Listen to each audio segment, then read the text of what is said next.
Vous écoutez Alger Chaîne 3, le journal. Le journal de la mi-journée qui vous est présenté par Nariman Nouali. Nariman, bonjour. Bonjour Rostom, dans l'actualité, la réaction de l'Algérie après ces restrictions de la circulation décidées par le gouvernement français, une démarche qui peut avoir des conséquences incalculables sur les relations bilatérales. Le dessalement d'eau de mer, une option stratégique, un pas vers la souveraineté hydrique. Le programme complémentaire est en voie de livraison des usines qui alimenteront les régions intérieures comme celle de Koudiet Darawouch. Renforcement de l'alimentation en eau potable durant Ramadan, une amélioration sensible dans plusieurs wilayas avec une adaptation des horaires. Les négociations de la deuxième phase de l'accord de cessez-le-feu à Gaza piétinent alors qu'un nouveau groupe de prisonniers palestiniens doit être libéré demain. Colloque organisé à Alger par la Ligue des Ulémas du Sahel, les enjeux du développement et de la paix seront abordés. Et en football Ligue 1, la suite de la 18e journée avec Nejm Magara en temps de sétif et CR Belouizdad US Biskra. Madame, Monsieur, bonjour. L'Algérie exprime sa surprise face à des mesures de restriction de circulation et d'accès au territoire français prises par le gouvernement français à l'encontre de ressortissants algériens titulaires de documents de voyage spéciaux. Le ministère des Affaires étrangères réagit dans un communiqué. Hafeda Hamouche. Absolument. Donc des mesures restrictives, vous l'avez dit, annoncées par le ministre français des Affaires étrangères qui ont fait réagir la diplomatie algérienne. Ainsi, le gouvernement algérien exprime sa surprise et son étonnement quant à cette annonce dont il n'a été aucunement informé, comme le commandent les dispositions de l'article 8 de l'accord algéro-français en matière d'exemption réciproque de visa pour les détenteurs de passeports diplomatiques ou de services, précise le ministère des Affaires étrangères. Les autorités algériennes n'ont eu aucune connaissance de pareilles mesures restrictives à l'exception de deux cas précis intervenus sur la période récente. Le premier cas, sur demande d'explication algérienne, a fait l'objet d'expressions de regret de la part des autorités françaises et a été qualifié d'incident malheureux dû à une rupture dans la chaîne de commandement. Le deuxième cas, intervenu très récemment, fait l'objet actuellement d'une même demande d'explication adressée aux autorités françaises, souligne également le texte du ministère. L'annonce de ces mesures dont l'État algérien n'a pas été informé s'inscrit dans la longue liste des provocations, des intimidations et des menaces dirigées contre l'Algérie. Celles-ci sont de nul effet sur notre pays qui n'y cédera pas. Toute mesure attentatoire à ses intérêts fera l'objet de mesures réciproques strictes et immédiates. L'Algérie est manifestement devenue l'enjeu de querelles politiques intra-françaises où tous les coups bas politiciens sont permis dans le cadre d'une compétition dont l'extrême droite est l'instigateur, le référent et le donneur d'ordre. Cette dynamique qui entraîne dans son sillage non seulement des forces politiques françaises mais également des membres du gouvernement français peut avoir des conséquences incalculables sur la relation algéro-française dans toutes ses dimensions, conclut le communiqué. Neriman. Le Niger salue le soutien de l'Algérie dans plusieurs domaines par la voix de son chef de la diplomatie, Bakare Sangaré, la coopération énergétique en particulier. Le ministre nigérien s'est exprimé au sortir de l'audience que lui a accordée hier le président de la République. Actuellement, des sociétés algériennes sont en train de faire des prospections au Niger sur un certain nombre de puits pétroliers. On compte mettre à contribution notre relation avec l'Algérie pour développer une économie d'échelle au niveau des raffineries de pétrole que nous envisageons de construire. Dans le domaine de l'électricité, l'Algérie a décidé d'appuyer le Niger pour améliorer sa production d'électricité à travers la mise en œuvre de 2 turbines de 2 fois 25 MW. Une équipe est actuellement au Niger pour les études techniques. Le président nous a garanti que l'équipe travaillera d'arrache-pied pour que d'ici fin 2025, cette électricité puisse être injectée dans le réseau électrique nigérien. Dans ce cadre du renforcement de la coopération entre la Sonelgaz et la société Nigélec, des projets seront prochainement lancés. Le président directeur général du groupe public, Morad Adjel, est depuis hier dans la capitale nigérienne pour superviser justement les dernières retouches. Coopération énergétique avec la Chine cette fois-ci. Sonatrach et Sinopec ont signé un nouvel accord pour un montant de 850 millions de dollars portant l'exploration et l'exploitation des hydrocarbures dans le périmètre de Hassi Berken en marge. Le président directeur général de la compagnie nationale a réaffirmé que la mise en service des stations de dessalement allait se poursuivre. Rachid Hachichi au micro de Mayalkens. Félicitations pour les gens de l'Ouest, pour l'eau dessalée, les gens du centre à travers Fouca. Il va y avoir aussi ces jours-ci les gens de l'Est à travers Taraf, les gens de la Kabylie à travers Béjaïa et les gens de l'Est d'Alger à travers Cap Janet qui vont être inaugurés une à une. Les 5 stations de dessalement du programme complémentaire, des ouvrages colossaux, stratégiques, d'une capacité de 300 000 m3 jour. Elles alimenteront les wilayas intérieurs, à l'instar de l'usine de Koudiet Daraweshat Tarf, qui approvisionnera 4 wilayas. Blaïd Mezerkat, directeur de l'eau potable au ministère de l'Hydraulique. La wilaya del Tarf, la longueur de raccordement c'est 642 km. L'aval de la station de dessalement de la wilaya de Tarf pour alimenter les 4 wilayas. Donc nous avons Annaba, Tarf et Stijda et Idjalma. Il y a aussi des ouvrages, je citerai des réservoirs, c'est des grands réservoirs de capacité de 50 000 m3. Il y a aussi des stations, c'est des stations de pompage. Donc tous ces méga projets, Inch'Allah, pratiquement ils sont tous terminés, les avals on a tout terminé. La réalisation d'autres stations de dessalement sera lancée. Le programme supplémentaire Ain Defla recevra ainsi de l'eau dessalée. En attendant, cette wilaya bénéficie d'autres projets pour améliorer l'approvisionnement de ses habitants. Rima Rahmani. 31 000 habitants de Teshta Zougara et 19 000 habitants de Tibelkanin vont être soulagés après la réception de 2 grands projets d'AEP lancés dernièrement. Les 2 communes souffrent de grandes perturbations. Les explications du directeur de l'hydraulique. Barti Rabat. Pour la commune de Teshta Zougara ainsi que la localité de Led Bessa, c'est un renforcement. Par contre, pour Led Al-Arbi, El Qal'a et Khbabza, c'est un nouveau raccordement. Cette commune-là, la plage horaire, ça varie de 1 jour sur 4 jusqu'à 1 jour sur 6. Avec ce projet-là, on arrivera à une distribution quotidienne pour pouvoir satisfaire aux environs de 31 000 habitants. La commune de Petit Perkeni, idem, les citoyens s'approvisionnent en eau 1 sur 6, 1 sur 7, et ça par manque de ressources. Donc, on a lancé un projet consistant à transférer de l'eau à partir du système de barrage Ouled Mellouk pour transférer aux environs de 3 000 m3 jour, permettre, Inch'Allah, d'alimenter cette communauté percanine qui passera au quotidien pour une population aux alentours de 19 000 habitants. D'autres projets vont être lancés pour alimenter en eau potable la région de Teshta Zougara, cette région se trouvant à l'amont du barrage Kefdir, et également par les eaux non conventionnelles, soit à partir de la station de dessalement d'eau de mer située à Al-Marsa, wilaya de Chlef, où le lancement des travaux est prévu début de l'année 2026. La station en question, d'une capacité de 300 000 m3, va alimenter en plus de la wilaya de Chlef, Ain Defla, mais également la wilaya de Médéa. Ain Defla, Rima Rahmani, Al-Jishan 3. Voilà, comme nous venons de l'entendre, ces usines de dessalement qui alimenteront les wilayas intérieurs également. À propos de dessalement, le président de la République, Abdelmajid Tebboune, vient d'arriver à l'aéroport Rabah Betat de Annaba en vue de mettre en service la station de dessalement d'eau de mer de Koudiet Daraweshat dans la wilaya de Tarf. Ce mois de Ramadan, la région de Mostaganem enregistrera une amélioration de l'alimentation en eau grâce à la réception de plusieurs projets. Plus de détails avec notre correspondante Yamina Hamdoud.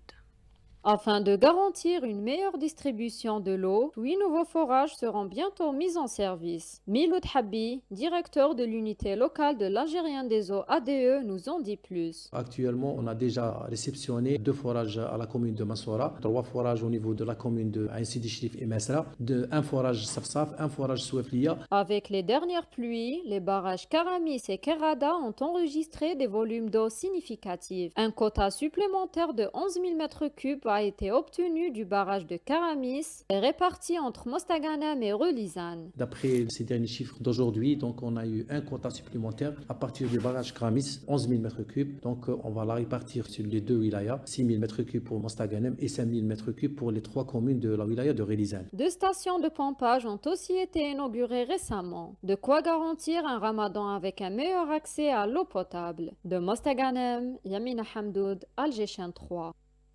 Et pour ce mois sacré, près de 600 marchés de proximité sont prévus, des marchés qui seront approvisionnés de façon régulière. Escala Gherdaya avec Mahfoud Karkar.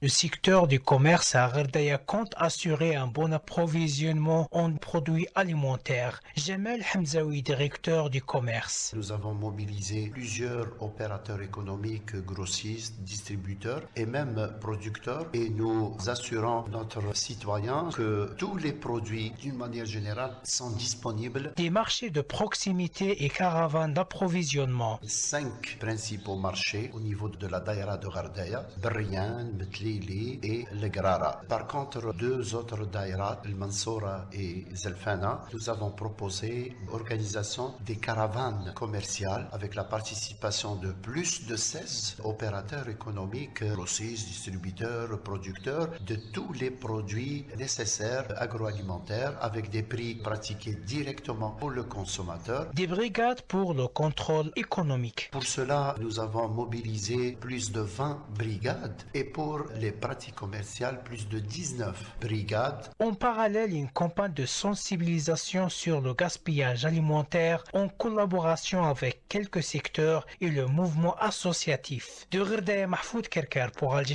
3. La femme rurale est associée à cette initiative, à ces marchés de proximité. Les explications avec Soumia Oulman, directrice centrale au ministère de la Solidarité, extrait de l'invité du jour avec Nariman Mendil. Les marchés de proximité sont en train d'être installés. Nous, on a lancé des appels au niveau des 58 wilayas, justement pour travailler dans cette direction. Les listes sont établies, les femmes sont identifiées, mais il y a toujours des nouveaux arrivants. Donc, on ne ferme pas la porte, on ne veut pas boucler nos listes parce qu'on laisse la porte ouverte à toute personne qui veut s'insérer dans cette logique, parce qu'il est important que ces personnes qui sont dans l'anonymat ou qui sont souvent répertoriées comme étant dans le besoin, alors qu'elles ont des capacités, il est important qu'on les fasse basculer justement de cette situation de besoin et d'assistance, d'assistanat, vers un environnement où elles sont elles-mêmes motrices et génératrices de revenus et pourquoi pas créatrices d'emplois. C'est vraiment ça l'esprit de notre dynamique. Le ministère de la Solidarité qui prévoit par ailleurs des caravanes en direction des nomades. En prévision de l'Aïd, on y pense déjà, le groupe Textile et Cuir lance sa première collection de prêt-à-porter pour enfants, marquant ainsi le début de la relance de ce secteur et en prime une plateforme numérique pour encourager le e-commerce. Le président directeur général de GTEX, Toufiq Berkani, au micro de Hanan Seissi. Parmi les objectifs de notre groupe GTEX, c'est de s'inscrire dans la stratégie du président de la République, c'est de promouvoir notre production nationale, de participer à élever et à augmenter le taux d'intégration. Et le GTEX, à travers ses unités de production, par le passé, il était pratiquement le leader dans le marché. On compte reprendre notre position sur le marché national. Et bien sûr, nous avons cette responsabilité sociale et nous allons participer dans l'amélioration du pouvoir d'achat et surtout avec une option de facilité de paiement à travers une plateforme qui est spécialisée dans la commercialisation, et on va toucher, Inch'Allah, tout le territoire national, y compris les zones d'ombre. Encourager l'investissement et faciliter l'accès au foncier économique, l'un des sujets abordés hier en réunion du gouvernement. Rimbouradoum. L'accélération de la mise en place du système de gestion du foncier économique est un impératif. La gestion de ce foncier implique une gouvernance libérale loin de toute entrave qui bloque le développement économique. Brahim Gendouzi, économiste. Il s'agit d'effectuer un arbitrage pour l'affectation des terrains pour les investisseurs, notamment en se basant sur les critères pour lesquels les dossiers ouvrent droit en termes d'assiette foncière. La question de la localisation pour chaque projet. Il y a lieu aussi d'opérer un classement de tous les dossiers d'investissement par rapport à des priorités à déterminer l'affectation du foncier industriel particulièrement. Et cette phase est délicate parce qu'il y a énormément de paramètres à prendre en considération. La loi fixant les conditions et les modalités d'octroi du foncier économique est promulguée depuis près de 2 ans, plus de 4 000 milliards de foncier inexploités. Les textes d'application existent, ils ont été publiés déjà en 2023. La question a été abordée en Conseil du gouvernement. Je pense que c'est par rapport aux arbitrages qu'il y a lieu de faire, par rapport au nombre élevé de projets d'investissement déposés au niveau de l'Agence algérienne de promotion des investissements. Et ces arbitrages-là nécessitent une coordination au niveau gouvernemental. Pour rappel, le chef de l'État a ordonné de faciliter l'accès au foncier au profit des investisseurs pour le développement des projets dans différents segments économiques. Le reportage de ce journal est consacré aux nouveaux avantages de la carte Chifa, une nouvelle version qui améliore la prise en charge des assurés. Ibti Haladoun.